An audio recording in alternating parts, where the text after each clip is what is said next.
নমস্কার বন্ধুরা, কেমন আছেন সবাই? আশা করছি সবাই ভালো আছেন।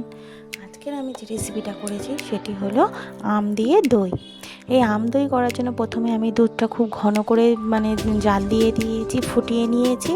আর দুটো আম নিয়েছি, ভালো আটিটা বাদ দিয়ে আমগুলো পিস পিস করে কেটে নিয়ে মিক্সিতে ভালো করে দিয়ে আমের কাঠটা বের করেছি। মানে আমটা ভালো করে কাট করুন, এবং কাঠগুলো বের করেছি আমরা মিক্সিতে করে। এবার কড়াইতে ভালো করে আমি আমটা ভালো করে একবার জাল দিয়ে নেব আম দই করার জন্য।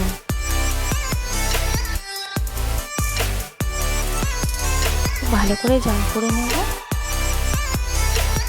আর বন্ধুরা, আমার এই নতুন নতুন রেসিপিগুলো যদি আপনাদের ভালো লাগে তাহলে অবশ্যই লাইক, কমেন্ট, শেয়ার আর একটা সাবস্ক্রাইব করে আমার পাশে থাকবেন, যাতে আমার নতুন নতুন ভিডিওগুলো আপনাদের কাছে খুব সহজেই পৌঁছায়।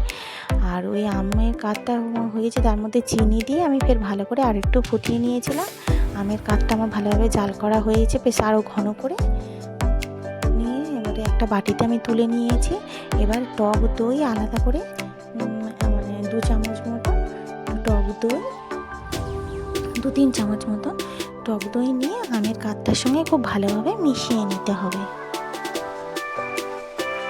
খুব ভালোভাবে আমের কাঠের সঙ্গে টক দই দিয়ে ভালো করে মিশিয়ে নেব।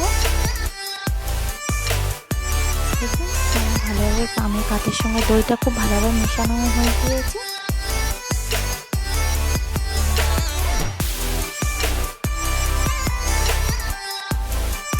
এটাই কিন্তু মেন আম দই করার জন্য, একদম সহজ পদ্ধতিতে আমরা এটা আম দইটা করেছি।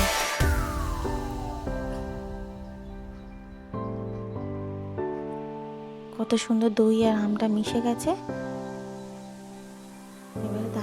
এবারে যে জাল করে রাখা ফুটিয়ে রেখেছিলাম যে দুধটা ঘন করে, সেই দুধের সঙ্গে আম দইটা ভালো করে মিশিয়ে নেব। দই আর আমটা যেটা ভালোভাবে মিশিয়ে রেখেছিলাম সেটার সঙ্গে ওই ঘন দুধটা ফের ভালো করে মিশিয়ে নিতে হবে একটা ডাবুর সাহায্যে। ভালো করে দেখুন আমার দই আর এই আম আর দুধটা খুব ভালোভাবে মেশানো হয়ে গিয়েছে। এবারে আমি টিউপারওয়্যারের যে প্লাস্টিকের যে টিউপারওয়্যারের যে কন্টেনারগুলো পাওয়া যায় না, ওই কন্টেনারে করে আমি দই বসাবো। ওইগুলো না দোকানে জিজ্ঞাসা করতে হয় যে ওগুলো দই পাতা যায় কি না। হ্যাঁ, আমি জিজ্ঞাসা করেই কিনেছিলাম, কারণ আমাদের শহরাঞ্চলে কোথায় বা মাটির ভাঁড় পাবো, তাই আমি টিউপারওয়্যারের এগুলো কিনেছিলাম। এবং তাতেই ওই দুধটা দই তাতেই আমি দই বসিয়েছি। দেখুন কত সুন্দর আমার দইটা বসেছে, দেখুন কি সুন্দর বসেছে এই টিউপারওয়্যারের যে এগুলো কন্টেনারগুলো।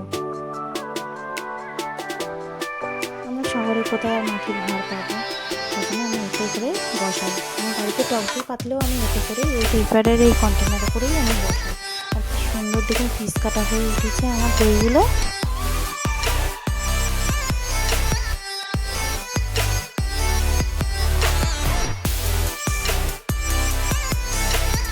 দেখা হচ্ছে পরবর্তী ভিডিওতে নতুন একটা রেসিপি নিয়ে।